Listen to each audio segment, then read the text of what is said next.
रस्ता धक्का दुरुस्त करा, दुरुस्त करा, दुरुस्त करा, रस्ता धक्का दुरुस्त करा. गोदावरी नदीच्या पुलाला पडलेलं भागदार बुजवलंच पाहिजे. पुढील घडणाऱ्या घटनेला राष्ट्रीय महामार्ग जबाबदार असेल. अहिल्यानगर जिल्ह्यातील कोपरगाव तालुक्यातील सवत्सर कोकमठाण हद्दीतून जाणाऱ्या जुना मुंबई नागपूर महामार्ग असलेल्या गोदावरी नदीवरील मोठा पूल हा वाहतुकीसाठी धोकादायक असल्याने तो दुरुस्तीसाठी छत्रपती संभाजीनगर राष्ट्रीय महामार्ग विभागाच्या वतीने काही दिवसांपासून बंद करण्यात आला आहे. मात्र अनेक दिवस उलटूनही सदर पुलाच्या दुरुस्तीचे काम सुरू न झाल्याने आज सोमवार दिनांक 8 डिसेंबर 2025 पासून कोपरगाव बळीराजा पार्टीचे शिवाजी कवडे यांनी आमरण उपोषणाचे हत्यार उपसले असून ते कोकमठाण चौफुलीजवळ आमरण उपोषणासाठी बसले आहेत. सदर पुलाचे काम तात्काळ सुरू न झाल्यास सदर पुलावर आत्मदहन करण्याचा इशारा कवडे यांनी दिला आहे. सदर आमरण उपोषणाला स्थानिक नागरिकांनी पाठिंबा दर्शवला आहे.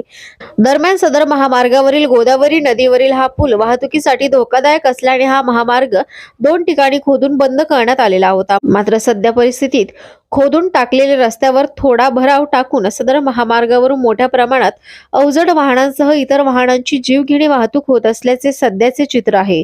सदर पूल हा धोकादायक असताना देखील या रस्त्यावरून मोठ्या प्रमाणात अवजड वाहनांची वाहतूक होत असल्याने मोठी दुर्घटना होण्याची शक्यता निर्माण झाली आहे. मात्र तरी संबंधित प्रशासन याकडे कानाडोळा करत असल्याचे चित्र आहे. पुढील होणारा अनर्थ टाळण्यासाठी राष्ट्रीय महामार्ग विभागाने तात्काळ त्या पुलाची दुरुस्ती करण्याची मागणी होताना दिसत आहे. दरम्यान छत्रपती संभाजीनगर राष्ट्रीय महामार्ग विभागाच्या कर्मचाऱ्यांनी उपोषणस्थळी कवडे यांची भेट घेत अजून सदर पूल दुरुस्तीसाठी 2 ते 3 महिने अवधी लागू शकतात असे सांगितले आहे. मात्र ठोस उत्तर न मिळाल्याने व जबाबदार अधिकारी न आल्याने मी उपोषण सुरूच ठेवणार असल्याची माहिती कवडे यांनी आमच्या प्रतिनिधींशी बोलताना दिली आहे.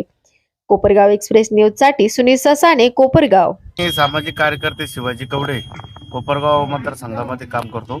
मी कोकमठाण गावचा रहिवासी आहे आणि कोकमठाण गावातून राष्ट्रीय महामार्ग क्रमांक 752 आहे. सवत्सर कोकमठाण चौफुली गोदावरी नदीचं पूल आहे आणि मुंबई नागपूर हायवे रोड आहे. राष्ट्रीय महामार्गाच्या अधिकाऱ्यांनी 2 महिन्यापूर्वी त्या नदीच्या पुलावर थोडंसं भगदाड पडलं म्हणून त्यांनी JCB वगैरे आणून हा रस्ता पूर्णपणे खोदून ठेवला आणि बंद केला. परंतु हा रस्ता पुन्हा चालू झाला तर मग पुढे ही घटना घडली.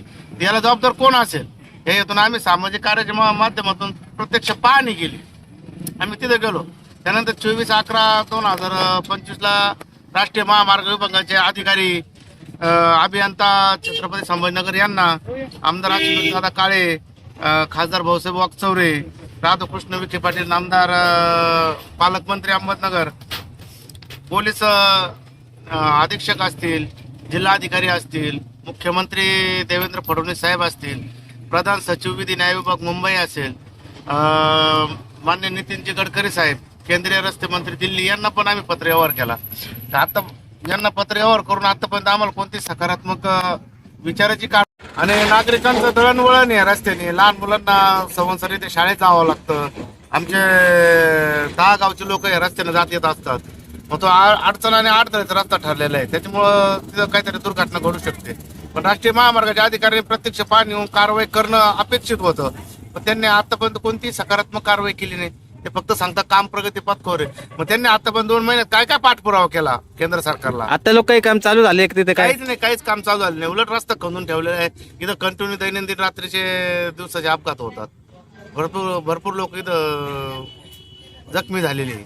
आमची मागणी एवढी की त्यांनी ते नदीला पडले ते भगदाडे तात्काळ काहीतरी केमिकल टाकून ते एकदम तयार करून रस्ता सुरळीत चालू करून द्यावा. कोणते अधिकारी आले नाही, राष्ट्रीय महामार्गाचे अभियंता आले नाही, त्यांचे प्रतिनिधी कोणी आले नाही, इंजिनियर पण इथं आले नाही. आज जर निकृष्ट दर्जाचं जर डिपार्टमेंट असेल, सार्वजनिक बांधकाम विभाग असेल किंवा छत्रपती संभाजीनगर अभियंता असतील राष्ट्रीय महामार्गाचे, मग यांचं निश्चितच केला पाहिजे ना. आम्ही आता आमरण उपोषणावर बसलेलो आहे. आमचं जर सकारात्मक त्यांनी उत्तर नाही दिलं तर आम्ही उद्या आत्मदान पण करणार आहे. ज्या ठिकाणी भगदाड पडले त्या ठिकाणाहून आम्ही आत्मदान करणार आहे. आणि याला सर्वस्वी जबाबदार राष्ट्रीय महामार्गाचे अभियंता छत्रपती संभाजीनगर हे असतील. मार्ग खूप दिवसापासून बंद पडलेला आहे. 1 महिना झाला. 1 महिन्यापासून त्या अधिकारी लोकांनी खणून ठेवला. त्याच्यावर काही कामकाज काही केलेलंच नाही. तिथं कुणी आलंच नाही परत कामकाज पाहायला.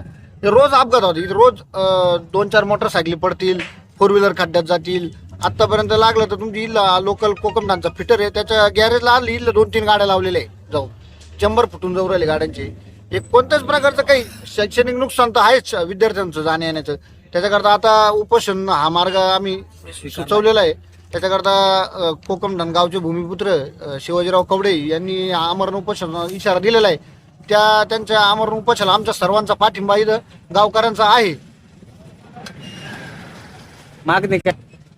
मागणी एवढी राहील का बुवा तात्काळ 15 दिवसात त्या पुलाला आता जे काही नवीन टेक्नॉलॉजी आली आता समृद्धी महामार्गाला काही तडे गेले त्यांनी 2 दिवसात दुरुस्त केली.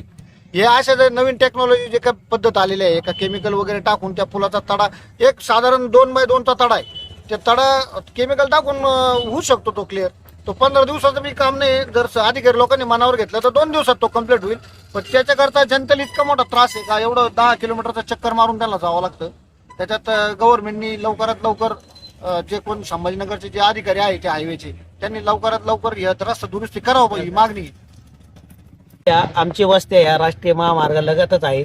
आम्हाला त्यामुळे काय आलं उपासमारीची वेळ आली. 2 महिन्यापासून अहोरात्री यांनी हा रस्ता बंद करून टाकला. त्याच्यामुळे आमची वीटभट्टीची व्यवसाय, पाण्याच्या जारचे दुकानं, कृषी खात्याचं दुकान, मेडिकल सगळ्यांची गैरसोय झाली. जाणारे येणारे शाळेतली मुलं आहे त्यांची ही अवस्था पार कोपरगाव संजीवनी मग संवत्सरला शाळेत यायची वेळ आली. त्याच्यामुळे आमची खूप परिस्थिती बिकट झाली या अभियंतामुळे. याच्यावर यांनी काहीतरी पुनर्विचार करून फास्ट काम करावं असं आमची इच्छा आहे. गजानन सिद्धलंबे, शाखा अभियंता, राष्ट्रीय महामार्ग उपविभाग वैजापूर.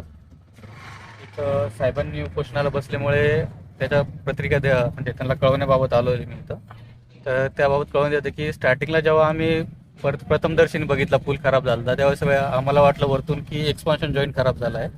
परंतु ज्यावेळेस आम्ही स्ट्रक्चरल ऑडिट केलं त्याचं डिटेलमध्ये सेफ्टी ऑडिट, तर त्यावेळेस सेफ्टी ऑडिटमध्ये आम्हाला असं कळवण्यात आलं आहे की त्याच्यात सर्व बेअरिंग चेंज करावं लागणार आहे, सर्व एक्सपान्शन जॉईंट चेंज करावं लागणार आहे आणि वरचा जो त्याचा डांबराचा लेअर आहे तो काढून चेंज करून द्यावा लागणार आहे.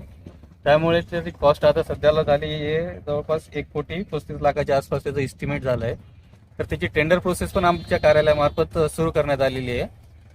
त्यानुसार टेंडर प्रोसेसला 1 ते 1.5 महिना लागून त्याच्यानंतर 15 ते 20 दिवसात या कार्यालयामार्फत आमचं काम करण्यात येईल.